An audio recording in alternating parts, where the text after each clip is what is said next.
If you are unconscious, if you are not conscious about where you target your energy, then your energy will be wasted. Do you understand? So you have to go places where John Trey says it right. You go to places where you're celebrated, not just tolerated. So the reason that I like being here, I'm not here talking to you because because I've got nothing better to do. I'm sure there's other places I could go, right? And I taught at Syracuse. Most of my students were not black. I'm here because this is the place where I get the most bang for my buck. This is where people get me. Y'all understand me. We have something in common. And this is something that I think people deny and they don't discuss when it comes to racism. They don't sort of consider the fact that sometimes what you consider to be just hostility towards you or like, oh yeah, hey y'all, they racist and or they don't like black people. I don't know if it's always a matter of them not liking black people specifically. I think that it's more like they just like themselves more than they like you, right? They just like each other. They like people like themselves a little more than they like you. And we say, oh, that's racism because you're supposed to like everybody equally. And I say, on what planet has that ever been true? At what point anywhere in the history of this earth, in any country, has it ever been true that people like other groups more than they like their own group? That don't even make no damn sense. That's a fairy tale straight from the depths of hell. That's a Disney movie you're trying to live, where somehow this white guy from Kansas is supposed to relate to your black ass from Chicago more than he relates to other white people from Kansas.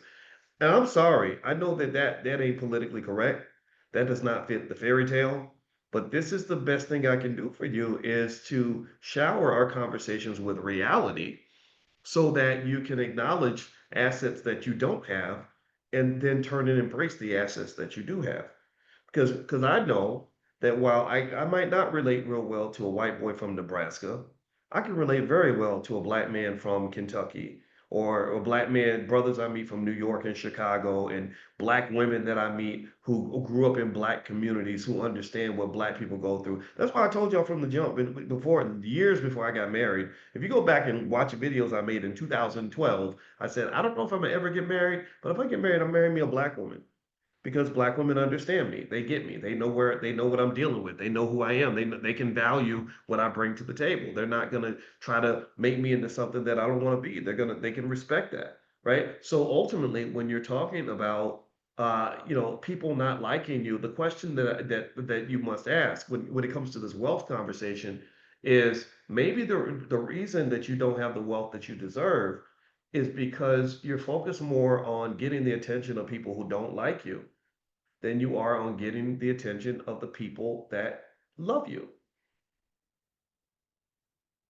Right. Instead of me going to all these places, looking for love in all the wrong places, going to strangers and trying to get something where they're looking at me funny, like, don't you have anywhere to go? Don't you? We got a tribe over here. That's why we're separated from you. Where's your tribe? Do you have a tribe? When I went to China, I don't know if I told y'all the story about when I played basketball in China.